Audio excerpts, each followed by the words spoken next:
Welcome to The Explainer. Today, we're jumping into a story that, well, it kind of blurs the line between a $17 billion physics lab and a philosopher's mind. It's a place where the most complex equations in the universe start to look an awful lot like a mirror. So this really sets the stage, right? You've got this single massive question being asked from two totally different worlds. On one side, you have the brute force of high-energy particle physics.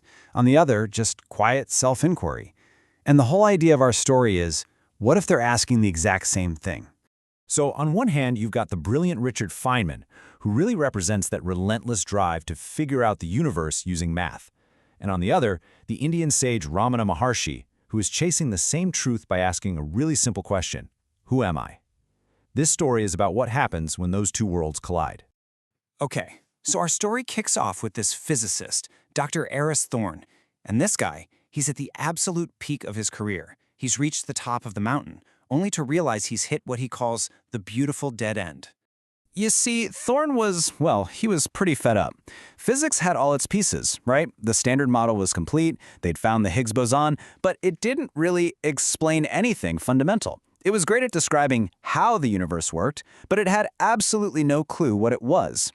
And this feeling, this deep frustration that the answer was just hiding in plain sight, it pushed him to do something crazy.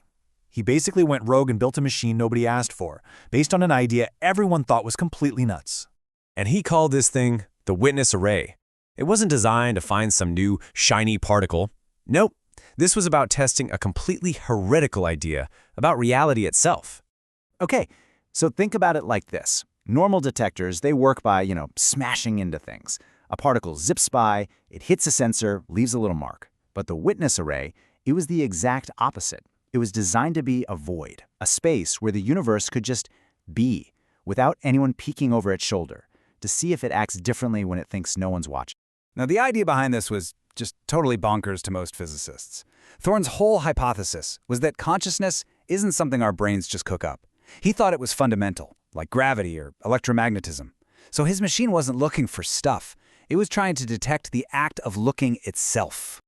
All right, so Thorne fires up the machine. He's smashing protons together just like everyone else, and the old detectors are showing the usual beautiful chaos. But the witness array, it picks up something that just shouldn't be there.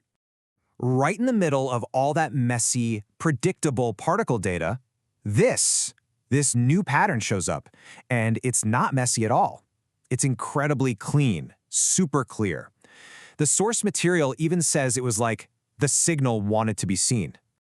Get this, the signal was a self-referential loop, a pattern that was literally creating itself over and over with no beginning and no end.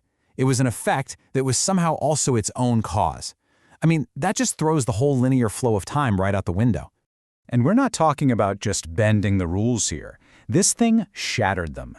It broke unitarity, the basic law that says information can't just disappear. It broke causality, the whole cause comes before effect thing. It even messed with the fundamental laws of thermodynamics. This was a total game changer. So what was making this impossible signal? It was a brand new kind of particle, and Thorne called it the I am particle. And it had nothing. No mass, no charge, no spin, none of the usual stuff that makes a particle a particle. Its only property was existence, just pure being, showing up as a little blip on a computer screen. Okay, so this discovery doesn't just change physics textbooks. It starts to fundamentally change Dr. Thorne himself. The line between the guy watching the experiment and the experiment itself starts to get really blurry. He starts having these experiences he calls unitary leaks. Imagine seeing every possible version of your life, all at once. The him that became a monk, the one who died in a car crash, the one who was never even born. All those quantum what-ifs weren't just math anymore, he was living them. And that's when it hits him. You know Richard Feynman's path integral? That wild quantum idea that a single particle literally takes every single possible path from point A to point B all at the same time? Thorne realizes that's not just for electrons. That applies to him. He isn't just one person on one timeline. He is all the possibilities. And this is where it all comes together just beautifully. On the left, you've got this super complex physics equation for the sum over all paths. And on the right, a simple, ancient Sanskrit phrase, Tat Dvam Asi, which just means you are that. You've got two totally different languages from opposite ends of human history saying the exact same thing. Everything is one. So fast forward a few years. Thorne has left the world of physics. He's spent time just being with this new reality. And he comes to one final kind of startling conclusion. He lays out one last equation. And what it says is that the entire universe, psi, is basically pure awareness, the null set, interacting with this I am particle, all filtered through the act of witnessing. It was it. The simple, elegant theory of everything he'd been searching for his whole life. But here's the twist. Even as he's laying out this perfect, beautiful formula, he gets it. That it was just another description, a pointer. It's like that old saying, it's a finger pointing at the moon.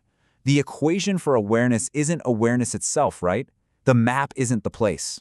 So the real answer, the ultimate answer, it wasn't another fact or another equation. It was the silence behind all the equations. It was the blank page, that pure awareness that was there before the first word was ever even written. So, Thorne's whole journey, it doesn't really give us a neat little answer to tie things up with a bow. Instead, his entire life's work just boils down to one final question. A question that flips the whole thing back on us, the ones doing the observing. And that's the question we're left with. The experiment started by looking out at the vastness of the universe, and it ends by pointing right back in. The focus shifts from the machine in the lab to the awareness that is, right this second, looking out through your eyes.